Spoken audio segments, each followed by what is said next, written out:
नमस्कार मित्रांनो, आज आपण जाणून घेणार आहोत मराठी मनोरंजन विश्वातील एक जबरदस्त अभिनेता, कॉमेडियन आणि प्रेक्षकांचा लाडका कलाकार सागर कारंडे यांच्याबद्दल. थिएटरपासून टीव्ही, चित्रपट आणि आता बिग बॉस मराठीपर्यंतचा त्यांचा प्रवास खूप प्रेरणादायी आहे. चला तर मग पाहूया सागर कारंडे यांची संपूर्ण बायोग्राफी. सागर कारंडे यांचा जन्म 1 जानेवारी 1980 रोजी नाशिक, महाराष्ट्र येथे झाला. लहानपणापासूनच त्यांना अभिनयाची आवड होती. त्यांनी शिक्षण पूर्ण केल्यानंतर कॉम्प्युटर इंजिनिअरिंगमध्ये पदवी घेतली. पण अभिनयाची ओढ त्यांना सतत रंगभूमीकडे खेचत होती. त्यामुळे 2002 मध्ये त्यांनी अभिनयाचे प्रशिक्षण घेतले आणि थिएटर ग्रुपमध्ये काम करण्यास सुरुवात केली. थिएटरमध्ये काम करत असताना सागर यांनी हलका फुलका सारख्या नाटकांमध्ये दमदार अभिनय केला. विशेष म्हणजे एका नाटकात त्यांनी तब्बल 6 वेगवेगळ्या भूमिका साकारल्या होत्या. त्यांच्या या अभिनयासाठी त्यांना नॅशनल लेव्हलवर बेस्ट ॲक्टर नॉमिनेशन देखील मिळालं. यानंतर त्यांनी स्टँडअप कॉमेडीमध्ये प्रवेश केला आणि 2010 मध्ये आलेल्या लोकप्रिय मराठी कॉमेडी शो फू बाय फूमधून त्यांनी प्रेक्षकांच्या मनात वेगळी जागा निर्माण केली. त्यांच्या भन्नाट कॉमिक टायमिंगमुळे ते घराघरात पोचले. पुढे त्यांनी कॉमेडी एक्सप्रेस, ढिंक चिका आणि इंडियाज लाफ्टर चॅम्पियन सारख्या शोमध्ये आपली खास छाप सोडली. टीव्ही इंडस्ट्रीमध्ये सागर कारंडे यांनी खरी लोकप्रियता मिळाली ती चला हवा येऊन द्या या शोमुळे. त्यांच्या विनोदी अभिनयाने आणि मिमिक्री टॅलेंटमुळे प्रेक्षक अक्षरशः हसून लोटपोट झाले. विशेषतः नाना पाटेकर यांची मिमिक्री लोकांना खूप आवडते. चित्रपटांमध्ये त्यांनी अनेक दमदार भूमिका साकारल्या आहेत. कुटुंब, एक तारा, बस्ता, डॉक्टर डॉन, भाई, व्यक्ती की वल्ली आणि विनाकारण रजनीकांतसारखे चित्रपट आणि मालिकांमध्ये त्यांनी अभिनय केला. प्रत्येक भूमिकेत त्यांनी स्वतःची वेगळी शैली दाखवली. 2020 मध्ये त्यांना दादासाहेब फाळके गोल्डन कॅमेरा अवॉर्ड्सकडून बेस्ट सपोर्टिंग ॲक्टर नॉमिनेशनसाठी सर्टिफिकेट ऑफ अप्रिसिएशन मिळालं. ही त्यांच्यासाठी खूप मोठी अचिव्हमेंट होती. आता सागर कारंडे यांनी बिग बॉस मराठीमध्ये एंट्री घेतल्यानंतर प्रेक्षकांना त्यांचा वेगळाच स्वभाव पाहायला मिळाला. कॉमेडी करणारा कलाकार म्हणून ओळख असलेल्या सागर यांनी बिग बॉसच्या घरात स्ट्रॅटेजी, इमोशन्स आणि स्ट्रॉंग ओपिनियन्समुळे वेगळी छाप पाडली. त्यांच्या गेमला अनेक प्रेक्षकांनी पसंती दिली. त्यांच्या वैयक्तिक आयुष्याबद्दल बोलायचं झालं तर त्यांना सोनाली कारंडे यांच्याशी लग्न केलं असून त्यांना सई नावाची मुलगी आहे. कामातून वेळ मिळाला की सागर आपल्या कुटुंबासोबत वेळ घालवायला आणि प्रवास करायला आवडतात. तर मित्रांनो, हा होता सागर कारंडे यांचा थिएटरपासून बिग बॉस मराठीपर्यंतचा प्रेरणादायी प्रवास. तुम्हाला सागर कारंडे यांचा कोणता शो किंवा भूमिका सर्वात जास्त आवडते ते कमेंटमध्ये नक्की सांगा. आणि व्हिडिओ आवडला असेल तर लाईक, शेअर आणि सबस्क्राईब करायला विसरू नका. नमस्कार मित्रांनो, आज आपण जाणून घेणार आहोत मराठी मनोरंजन विश्वातील एक जबरदस्त अभिनेता, कॉमेडियन आणि प्रेक्षकांचा लाडका कलाकार सागर कारंडे यांच्याबद्दल. थिएटरपासून टीव्ही, चित्रपट आणि आता बिग बॉस मराठीपर्यंतचा त्यांचा प्रवास खूप प्रेरणादायी आहे. चला तर मग पाहूया सागर कारंडे यांची संपूर्ण बायोग्राफी. सागर कारंडे यांचा जन्म 1 जानेवारी 1980 रोजी नाशिक, महाराष्ट्र येथे झाला. लहानपणापासूनच त्यांना अभिनयाची आवड होती. त्यांनी शिक्षण पूर्ण केल्यानंतर कॉम्प्युटर इंजिनिअरिंगमध्ये पदवी घेतली. पण अभिनयाची ओढ त्यांना सतत रंगभूमीकडे खेचत होती. त्यामुळे 2002 मध्ये त्यांनी अभिनयाचे प्रशिक्षण घेतले आणि थिएटर ग्रुपमध्ये काम करण्यास सुरुवात केली. थिएटरमध्ये काम करत असताना सागर यांनी हलका फुलका सारख्या नाटकांमध्ये दमदार अभिनय केला. विशेष म्हणजे एका नाटकात त्यांनी तब्बल 6 वेगवेगळ्या भूमिका साकारल्या होत्या. त्यांच्या या अभिनयासाठी त्यांना नॅशनल लेव्हलवर बेस्ट ॲक्टर नॉमिनेशन देखील मिळालं.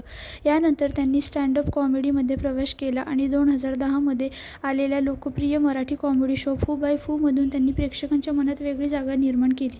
त्यांच्या भन्नाट कॉमिक टायमिंगमुळे ते घराघरात पोचले.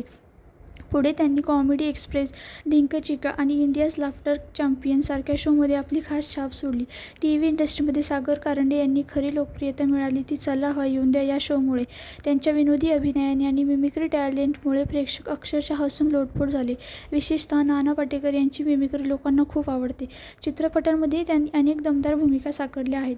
कुटुंब, एक तारा, बस्ता, डॉक्टर डॉन, भाई, व्यक्ती की वल्ली आणि विनाकारण रजनीकांतसारखे चित्रपट आणि मालिकांमध्ये त्यांनी अभिनय केला. प्रत्येक भूमिकेत त्यांनी स्वतःची वेगळी शैली दाखवली.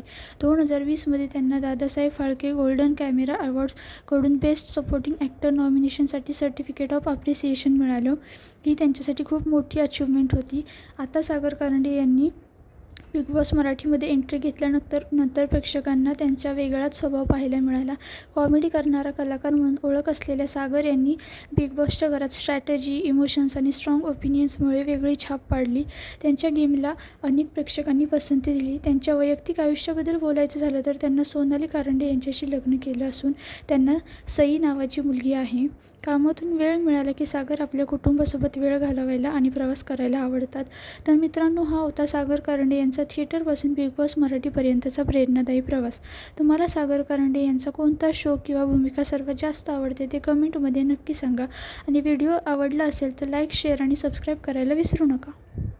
नमस्कार मित्रांनो, आज आपण जाणून घेणार आहोत मराठी मनोरंजन विश्वातील एक जबरदस्त अभिनेता, कॉमेडियन आणि प्रेक्षकांचा लाडका कलाकार सागर कारंडे यांच्याबद्दल. थिएटरपासून TV, चित्रपट आणि आता बिग बॉस मराठीपर्यंतचा त्यांचा प्रवास खूप प्रेरणादायी आहे. चला तर मग पाहूया सागर कारंडे यांची संपूर्ण बायोग्राफी. सागर कारंडे यांचा जन्म 1 जानेवारी 1980 रोजी नाशिक, महाराष्ट्र येथे झाला. लहानपणापासूनच त्यांना अभिनयाची आवड होती. त्यांनी शिक्षण पूर्ण केल्यानंतर कॉम्प्युटर इंजिनिअरिंगमध्ये पदवी घेतली. पण अभिनयाची ओढ त्यांना सतत रंगभूमीकडे खेचत होती. त्यामुळे 2002 मध्ये त्यांनी अभिनयाचे प्रशिक्षण घेतले आणि थिएटर ग्रुपमध्ये काम करण्यास सुरुवात केली. थिएटरमध्ये काम करत असताना सागर यांनी हलका फुलका सारख्या नाटकांमध्ये दमदार अभिनय केला. विशेष म्हणजे एका नाटकात त्यांनी तब्बल 6 वेगवेगळ्या भूमिका साकारल्या होत्या. त्यांच्या या अभिनयासाठी त्यांना नॅशनल लेवलवर बेस्ट ॲक्टर नॉमिनेशन देखील मिळालं. यानंतर त्यांनी स्टँडअप कॉमेडीमध्ये प्रवेश केला आणि 2010 मध्ये आलेल्या लोकप्रिय मराठी कॉमेडी शो फू बाय फूमधून त्यांनी प्रेक्षकांच्या मनात वेगळी जागा निर्माण केली. त्यांच्या भन्नाट कॉमिक टायमिंगमुळे ते घराघरात पोचले. पुढे त्यांनी कॉमेडी एक्सप्रेस, डिंक चिका आणि इंडियाज लाफ्टर चॅम्पियन सारख्या शोमध्ये आपली खास छाप सोडली. TV इंडस्ट्रीमध्ये सागर कारंडे यांनी खरी लोकप्रियता मिळाली ती चला हवा येऊन द्या या शोमुळे. त्यांच्या विनोदी अभिनयाने आणि मिमिक्री टॅलेंटमुळे प्रेक्षक अक्षरशः हसून लोटपोट झाले. विशेषतः नाना पाटेकर यांची मिमिक्री लोकांना खूप आवडते. चित्रपटांमध्ये त्यांनी अनेक दमदार भूमिका साकारल्या आहेत. कुटुंब, एक तारा, बस्ता, डॉक्टर डॉन, भाई, व्यक्ती की वल्ली आणि विनाकारण रजनीकांतसारखे चित्रपट आणि मालिकांमध्ये त्यांनी अभिनय केला. प्रत्येक भूमिकेत त्यांनी स्वतःची वेगळी शैली दाखवली. 2020 मध्ये त्यांना दादासाहेब फाळके गोल्डन कॅमेरा अवॉर्ड्सकडून बेस्ट सपोर्टिंग ॲक्टर नॉमिनेशनसाठी सर्टिफिकेट ऑफ अप्रिसिएशन मिळालं. ही त्यांच्यासाठी खूप मोठी अचिव्हमेंट होती. आता सागर कारंडे यांनी बिग बॉस मराठीमध्ये एंट्री घेतल्यानंतर प्रेक्षकांना त्यांचा वेगळाच स्वभाव पाहायला मिळाला. कॉमेडी करणारा कलाकार म्हणून ओळख असलेल्या सागर यांनी बिग बॉसच्या घरात स्ट्रॅटेजी, इमोशन्स आणि स्ट्रॉंग ओपिनियन्समुळे वेगळी छाप पाडली. त्यांच्या गेमला अनेक प्रेक्षकांनी पसंती दिली. त्यांच्या वैयक्तिक आयुष्याबद्दल बोलायचं झालं तर त्यांना सोनाली कारंडे यांच्याशी लग्न केलं असून त्यांना सई नावाची मुलगी आहे. कामातून वेळ मिळाला की सागर आपल्या कुटुंबासोबत वेळ घालवायला आणि प्रवास करायला आवडतात. तर मित्रांनो, हा होता सागर कारंडे यांचा थिएटरपासून बिग बॉस मराठीपर्यंतचा प्रेरणादायी प्रवास. तुम्हाला सागर कारंडे यांचा कोणता शो किंवा भूमिका सर्वात जास्त आवडते ते कमेंटमध्ये नक्की सांगा. आणि व्हिडिओ आवडला असेल तर लाईक, शेअर आणि सबस्क्राईब करायला विसरू नका.